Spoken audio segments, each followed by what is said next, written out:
My first encounter with a true yo-yo, not one of those cheap ones that you can buy at like the dollar store, but an actual yo-yo was in 8th grade. And it was when I accidentally bought an unresponsive yo-yo from Amazon because my old responsive yo-yo broke. Now at the time, I didn't know the difference between a responsive and unresponsive yo-yo. I thought all yo-yos were made the same, but boy was I wrong. See, unresponsive yo-yos, when you tug on them, they don't come up. Responsive yo-yos, which have been around for about since humans have been, when you do them, they come up when you pull up on them. So the first yo-yo was actually made back in 440 BC, and it was made out of mainly wood, stuff like that. I found that on Wikipedia.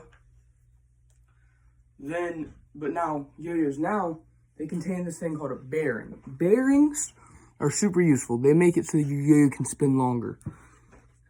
There's also 5 main types of yo-yoing. There's unresponsive, responsive, two-handed responsive, off-string, and modern responsive. I mainly do unresponsive, and I dabble in responsive a little bit. The main things you'll need for yo-yoing are, of course, a yo-yo, a string, mainly nylon or polyester, found on yoyos.com. You'll need a bearing, of course, an axle for your yo-yo, because modern yo-yos have a metal axle that screws in. Then the yo-yo goes on that. That screws the yo-yo together, and then the bearing spins. That's how yo-yos are able to spin so fast, because these things spin faster than an engine, actually.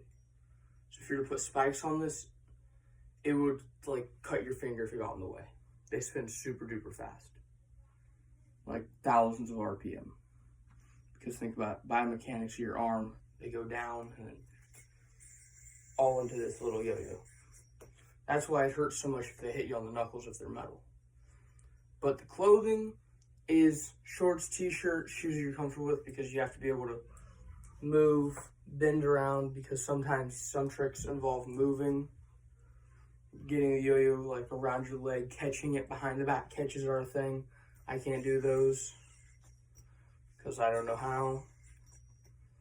Then there's a yo-yo glove. Yo-yo gloves are useful if your hands are wet, or if you just don't want, if you're doing a really complex trick and you don't want to like get like rope burn on your fingers, because trust me, it hurts a lot. You really don't want that. Some people wear a yo-yo glove. Personally, I don't wear one much, but for the demonstration, I will. And now on to the demonstration.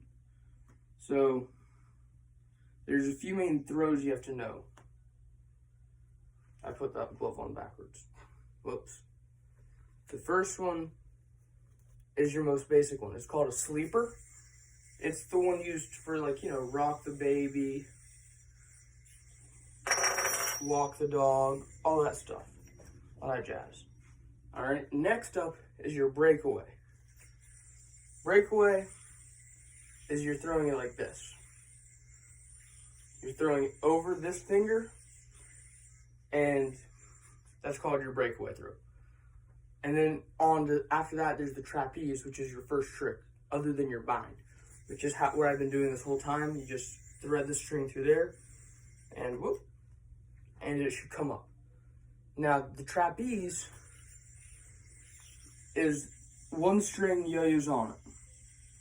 All right? Then you have your 1.5 and 1 mount, your Houdini mount, which, poof, like Houdini, you escape.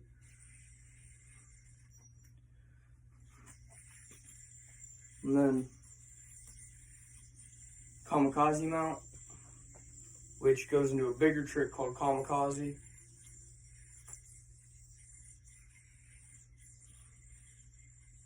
Gotta be careful, because if your string gets knotted up mid-trick, then it's really hard to get it unknotted. Lacerations, basically you're whipping the string through the yo-yo.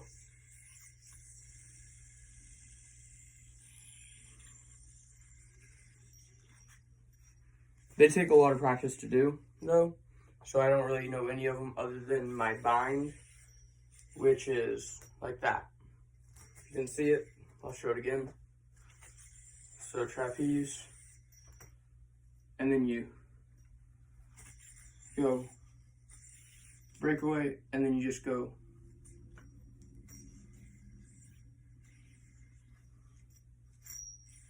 like this. It's the same concept as your normal bind. You're wrapping that little string around the core of the yo-yo, the bearing, and it catches and it winds up. It's pretty simple. It's pretty simple. It's not that hard of a concept.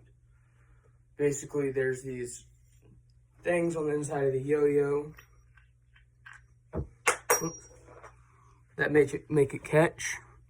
But since they're so far apart, you have to thread that string in there.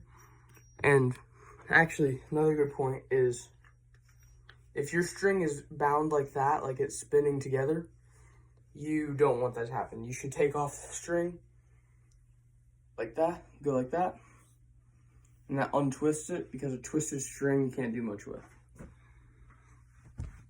I hope that you've learned a lot about yo-yos, and this has inspired you to maybe try it out sometime. And thank you.